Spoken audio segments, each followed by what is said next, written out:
Welcome, in front of me is an iPhone SE from 2020, and today I'll show you how to insert SIM card into the device. So before we get started, you will need a SIM eject tool as this one. They come provided in a box, so you can find it somewhere in there, but assuming you don't feel like bothering with that, you can always just use a paper clip and it should work just as well. So from here we want to pop out the tray, which I believe is located on the right side. Yep, there it is.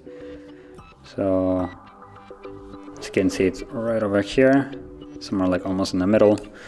Push it in, the tray pops out, and from here you can just take it out, and you have space only for a single SIM card. So place it in the tray, make sure that it's laying flush, and then while holding it securely so it doesn't fall out, slide it back into the device.